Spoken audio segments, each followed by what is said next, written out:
आज का ये कार्यक्रम सारथी जस्ट ट्रांजिशन नेटवर्क, आज मैं अगर गलत ना हूं तो ये इस साल का ये 2026 आपका ये दूसरा कार्यक्रम है।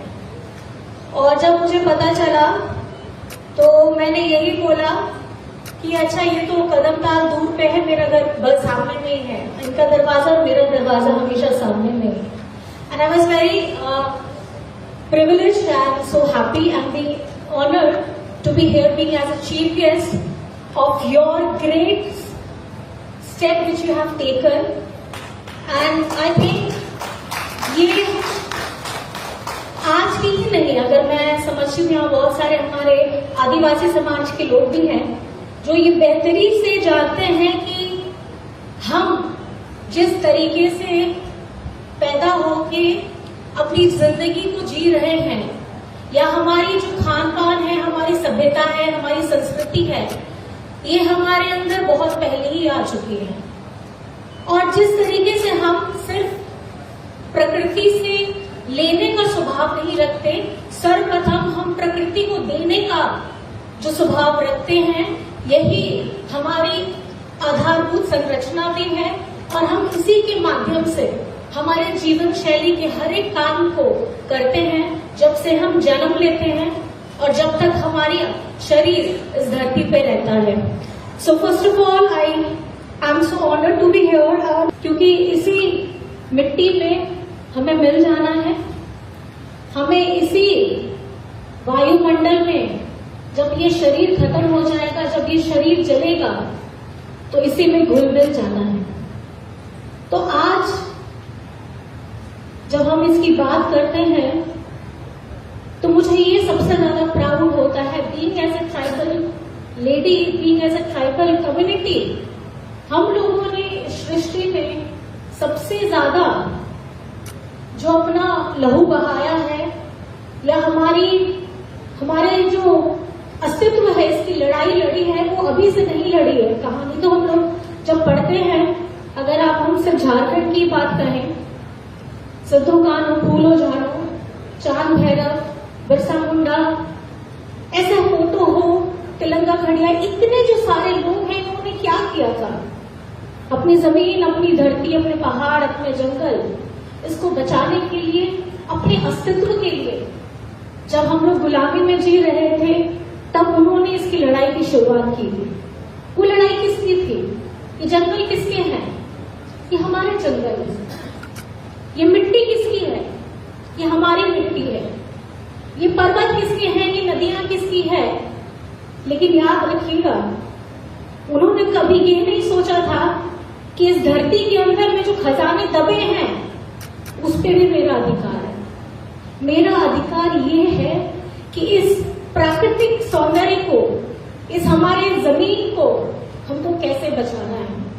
और ये जो लड़ाई उन्होंने उस समय लड़ी थी, आज हम बहुत देर हो चुके हैं, लेकिन जो कहते हैं ना, जब जागो तब सवेरा।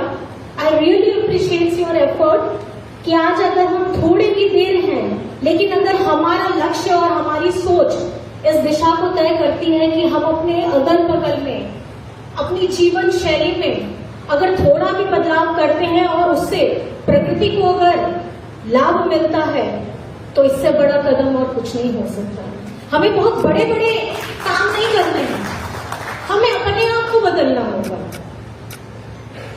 हम यहाँ जितने लोग बैठे हैं, मुझे पता है आप मुझसे ज्यादा समझदार भी हैं, आप मुझसे ज्यादा संवेदनशील भी हैं। बस हमें ये काम करना है, हम जिस भी जगह में हो, being as a human being, हमारे इस धरती में और भी क्रीचर्स हैं जो बोल नहीं सकते, जो कुछ कह नहीं सकते, लेकिन आज हम उनका नुकसान कर रहे हैं।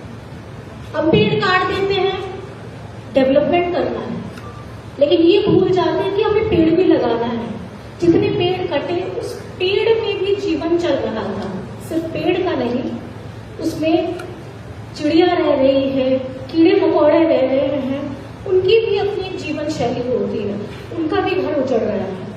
तो ये हमें समझना होगा कि हम ट्रांजिशन को पॉजिटिव एटीट्यूड में किस तरीके से आगे बढ़ाना चाहते हैं। आज हमारा ये ट्रांजिशन हमारी मानव सभ्यता का भी, अगर आप देखेंगे, पहले हम लोग जंगल में रहते थे, हम जंगल में रहते थे, हम लोगों ने खेती करना सीखा, ये हुआ ट्रांजिशन। जब हम लोगों के पास में पेड़ पौधे थे, हम उसके नीचे खेलते कूदते थे, लेकिन हमें लगा कि नहीं, ज्यादा मजबूत घर अगर लेकर के चलेंगे, हम मजबूत छत के नीचे रहेंगे तो ये हमारा ट्रांजिशन होगा। हमने इसको आगे बढ़ने की बात कही। अगर आप सोचेंगे कि पहले 2 पहियों की में हम लोग चलते थे, आज हम लोग हवाई जहाज में चल रहे हैं, ये हम उसको ट्रांजिशन कह रहे हैं। आज हम लोग इंटरनेट की बात करते हैं, एआई की बात कहते हैं, और चंद मिनटों में हमारी सारी, हम दुनिया के हर एक कोने की जानकारी तुरंत ले लेते हैं। ये सब हो क्या रहा है? ये ट्रांजिशन हो रहा है। लेकिन ये समझना होगा कि ये ट्रांजिशन, अगर आप किसी भी चीज को बहुत ज्यादा तरीके से टेक्नोलॉजी से आगे बढ़ाने का काम करते हैं तो उसका एक वेस्ट भी निकलता है। आज हर किसी के हाथ में मोबाइल है, एक नहीं होंगे 2 होंगे। हर किसी के पास आईपैड है, टैब है, एक नहीं 2 होंगे। लेकिन कभी हम लोग ये भी जानते हैं, कभी हम लोग ये समझते भी हैं कि जब ये सारी चीजें वेस्ट होती है तो ये कचरा बन के जाता कहाँ है? कहीं पे हम डंप करते हैं। लेकिन आपको पता होना चाहिए कि जितने भी टेक्नोलॉजी से बने हुए सामान हैं, ये भी रेडिएशन बिना बाद में भी एमिट करते हैं, जो एनवायरनमेंट को बहुत ज्यादा पोल्यूट करता है। आज हम लोग अपने पास में हाथ में आईफोन लेते हैं, we are thinking we are very smart. क्यों? लेटेस्ट टेक्नोलॉजी मेरे हाथ में है। आपके मोबाइल का स्पीड अगर स्लो है, मेरा उसका प्रोसेसर इतना फास्ट है कि मैं आपके मोबाइल से